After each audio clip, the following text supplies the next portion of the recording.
refugees from a remote colony world are beset by pursuing enemies, shipboard plague, and an artificial intelligence going mad in Illuminae.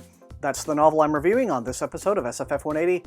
Hello everybody, Thomas here. Welcome back. Thank you again so much for joining me.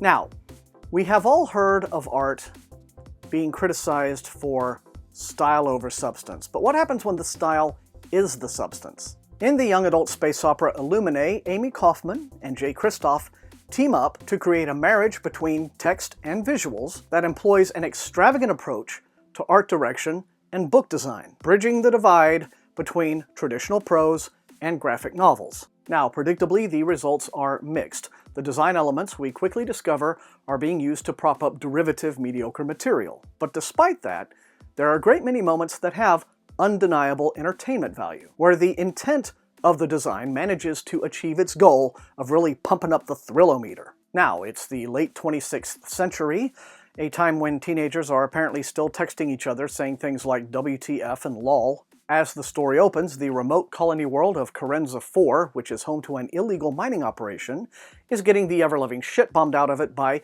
a rival mining corporation. Now, we are given no time to wonder or ask questions about this incredible future in which private corporations operate their own fully functional militaries, including battle cruisers like Imperial Star Destroyers, before we are whisked away in the frantic escape of our protagonists, Katie Grant and Ezra Mason. Now, these are, of course, your standard issue 17-year-old YA protagonists who, in the way of all teenagers, manage to find the time and energy in the midst of fiery carnage and death to be petulantly breaking up with each other. Ezra and Katie escape on separate vessels, but because both the refugee ships and the attacking ships have had their FTL drives crippled in the firefight, a low-speed chase to the edge of the Karenza system ensues, where the escapees hope to be able to reach a jump station and safety before being blown to smithereens. And if everything wasn't foobar enough, a plague has managed to break out on the main refugee vessel, the Alexander, a kind of nerve agent that's been employed by the attackers to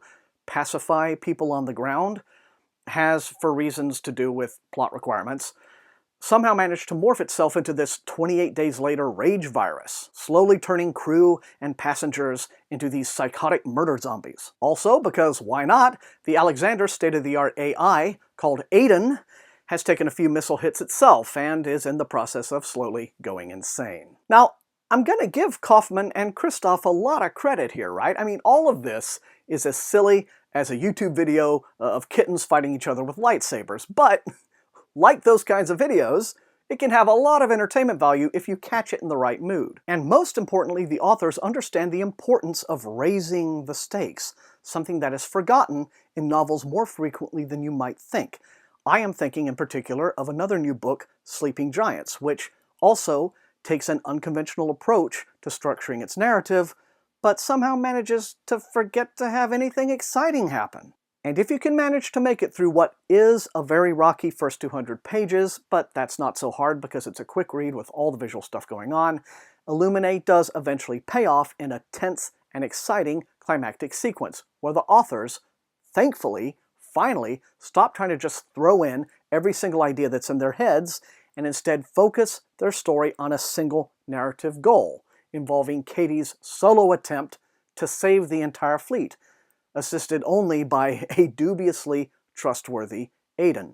The climax not only has thrills, but the authors finally managed to infuse the story with the kind of emotional heft that they'd been striving for all along.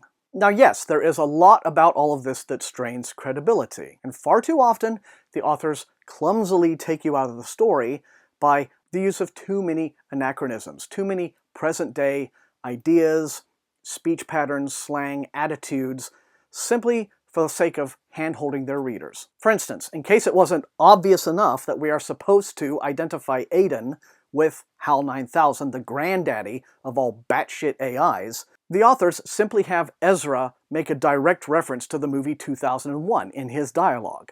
A movie that, at the time this story is set, would have been more than 600 years old, right?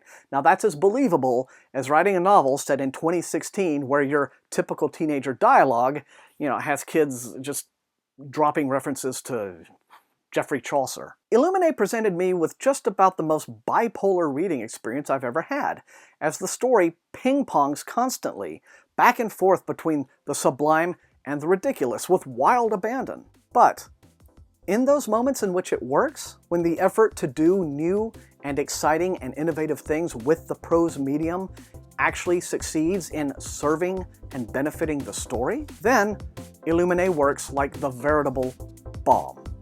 And that is all I have time for on this episode of SFF180, everybody. As always, thank you so much for joining me. Remember, the most important thing, these are reviews. You will not always agree with me, but if you enjoyed watching, slam that like button, share the video far and wide with all of your SFF reading friends, and above all, please subscribe if you have not done so. That is how SFF180 grows as a channel. And until I see all you crazy kids next time, happy reading.